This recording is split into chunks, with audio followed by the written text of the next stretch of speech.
100 vintages. The time will come when long increase of days will so contract me from my present size, and so far waste away my limbs with age, that I shall dwindle to a trifling weight, so trifling it will never be believed I was once loved and even pleased a god. Perhaps even Phoebus will not recognize me, or will deny he ever bore me love. But, though I change till I would never know me, my voice shall live, the fates will leave my voice. Sibylla with such words beguiled their way from Stygian realms up to the Euboean town.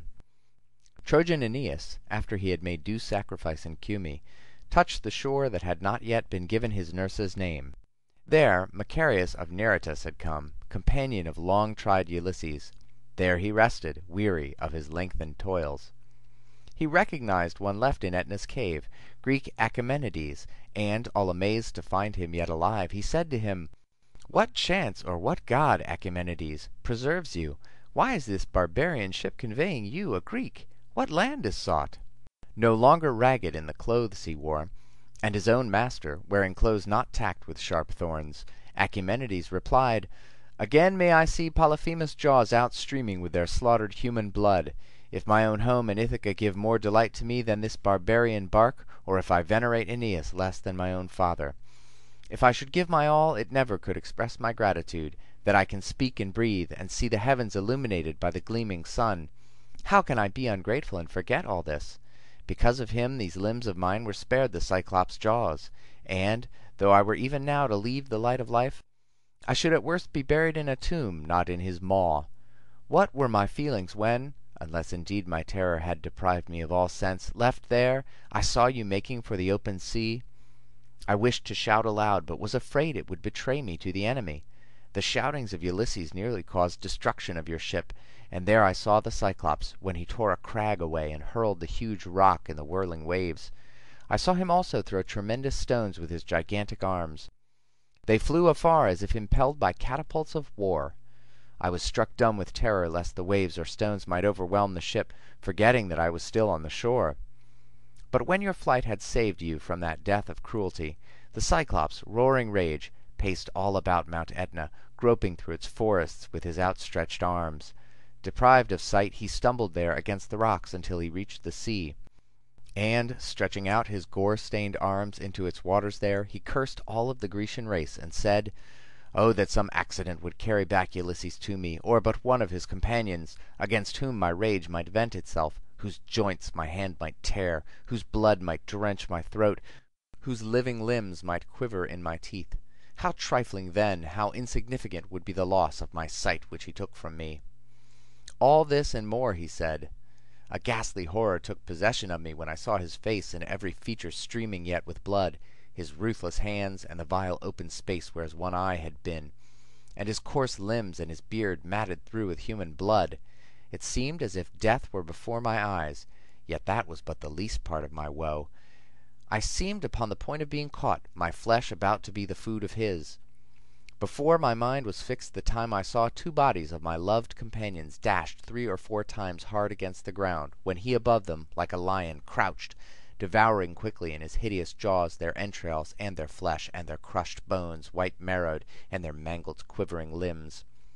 A trembling fear seized on me as I stood pallid and without power to move from there, while I recalled him chewing greedily and belching out his bloody banquet from his huge mouth, vomiting crushed pieces mixed with phlegmy wine, and I feared such a doom in readiness awaited wretched me, most carefully concealed for many days, trembling at every sound and fearing death, although desiring death. I fed myself on grass and acorns mixed with leaves. Alone and destitute, despondent unto death, awaiting my destruction, I lost hope. In that condition a long while, at last I saw a ship not far off, and by signs prayed for deliverance, as I ran in haste down to the shore. My prayers prevailed on them. A Trojan ship took in and saved a Greek. And now, O dearest to me of all men, tell me of your adventures, of your chief and comrades when you sailed out on the sea. Then Macarius told him of Aeolus, the son of Hippotas, whose kingdom is the Tuscan sea, whose prison holds the winds, and how Ulysses had received the winds tied in a bull's hide bag, an awesome gift, how 9 days with a favoring breeze they sailed and saw afar their longed-for native land, how, as the 10th day dawned, The crew was moved by envy and a lust for gold, which they imagined hidden in that leathern bag, and so untied the thong which held the winds. These rushing out had driven the vessel back over the waves which they had safely passed, back to the harbor of King Aeolus. From there, he said, we sailed until we reached the ancient city of Lamus, Lestragon. Antiphates was reigning in that land, and I was sent with 2 men of our troop, ambassadors, to see him. 2 of us escaped with difficulty, but the third stained the accursed Laestrygonian's jaws with his devoted blood. Antiphates pursued us, calling out his murderous horde. They came, and, hurling stones and heavy beams, they overwhelmed and sank both ships and men. 1 ship escaped, on which Ulysses sailed. Grieving, lamenting for companions lost, we finally arrived at that land which you may discern far off, and, trust my word, far off it should be seen. I saw it near. And, O most righteous Trojan, Venus' son Aeneas, whom I call no more a foe, I warn you now, avoid the shores of Circe.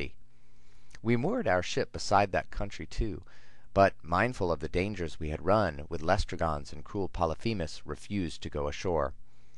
Ulysses chose some men by lot, and told them to seek out a roof which he had seen among the trees. The lot took me, then staunch Pylades next, Eurylochus, Elpenor fond of wine, and 18 more, and brought us to the walls of Circe's dwelling. As we drew near and stood before the door, 1,000 wolves rushed out from woods near by, and with the wolves there ran she-bears and lionesses, dread to see. And yet we had no cause to fear, for none would harm us with the smallest scratch. Why, they in friendship even wagged their tails and fawned upon us, while we stood in doubt.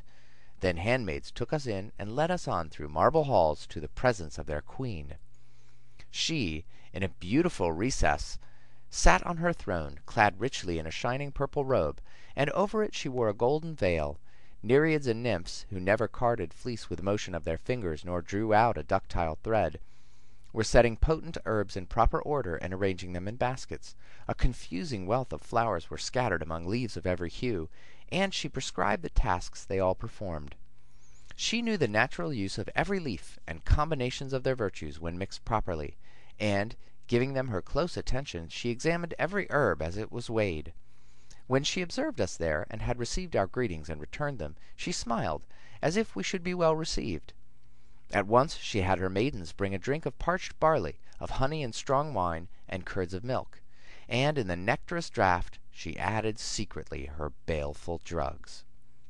We took the cups presented to us by her sacred right hand, and as soon as we so thirsty quaffed them with our parching mouths, that ruthless goddess with her outstretched wand touched lightly the topmost hair upon our heads.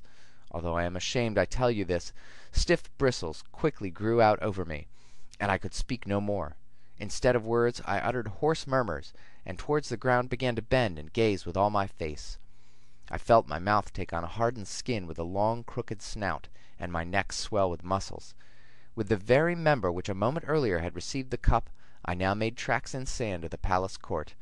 Then, with my friends, who suffered a like change, charms have such power, I was prisoned in a sty.